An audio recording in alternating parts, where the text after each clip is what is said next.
Hello అందరికీ boondi mixture ఎలా చేయాలో చూపిస్తున్నాను. నేను రెగ్యులర్గా చేస్తాను మా పాప లంచ్ బాక్స్ కోసం. చాలా ఈజీగా చేయొచ్చు, చాలా టేస్ట్ కూడా ఉంటుంది. ముందుగా 1 kg శనగపప్పుని మిల్ పట్టుకొని తీసుకోవాలి. ఇలా స్మూత్గా ఉండాలి.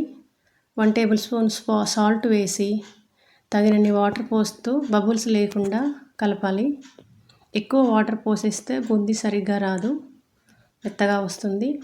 ఇలా నేను వీడియోలో చూపిస్తున్నట్టుగా జారుగా ఉండాలి, లైక్ దోశ బ్యాటర్ లాగా. ఎక్కువ వాటర్ పోసేయకండి, బూందీ ప్రాపర్గా రాదు. ఇలా పోసి బుడగలు లేకుండా కలిపి తర్వాత ఇలాంటి ఒక గరిటె కావాలి బూందీ పోయడానికి. బాండీ పెట్టి ఆయిల్ పోసి బాగా హీట్ అయ్యాక ఒక గిన్నెతోని ఇలా పోయాలి.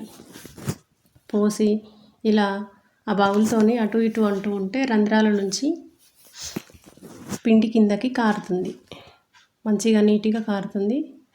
కొంచెం స్లోగా పోసుకోండి, లేదంటే ఆయిల్ హీట్ వల్ల చెయ్యి కాలుతుంది. ఇలా ఒకసారి ప్రెస్ చేస్తే ఇంకేమన్నా ఉన్నా కూడా బాండీలో పడిపోతుంది. వెంటనే గట్టితో కలపకూడదు.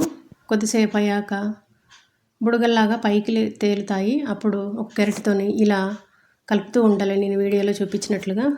అలా కలపడం వల్ల ఏమన్నా అతుక్కున్నవి కూడా నార్మల్గా అవుతాయి. ఇలా కలుపుతూ ఉండాలి. బాగా కాలిన తర్వాత ఇట్లా ఫ్లిప్ చేస్తూ ఉండాలి, అలా తిప్పుతూ ఉండాలి. ఇలా వీడియోలో చూపించినట్టుగా ఈ కలర్ వచ్చేంత వరకు వేయించాలి. పచ్చిగా ఉంటే ఎక్కువ రోజులు ఉండవు, స్మెల్ వస్తాయి. బాగా ఫ్రై అవ్వాలి. ఇలా తీసి పక్కకు పెట్టుకోవాలి.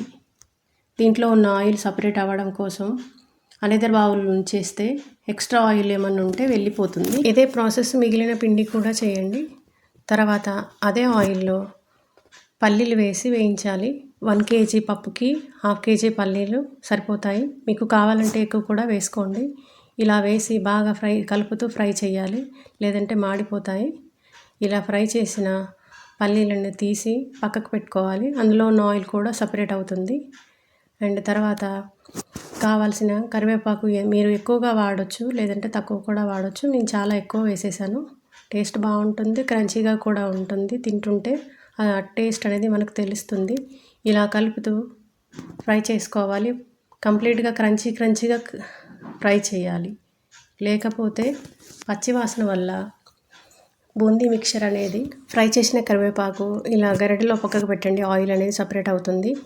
అండ్ 4-5 వెల్లుల్లి రెబ్బలు, 1 tablespoon జీలకర్ర, కొంచెం కారం వేసి బాగా కచ్చాపచ్చాగా దంచండి. ఈ దంచిన మిశ్రమాన్ని ఈ బూందీలో వేయండి. వేయించిన పల్లీలు, వేయించిన కరివేపాకు అన్నీ వేసి ఒక గరిటెతోని బాగా కలపండి. కలపడం వల్ల అన్నీ బాగా కలుస్తాయి. వేడిగా ఉండకూడదు, చల్లగా ఉన్నప్పుడు కలిపి ఎంజాయ్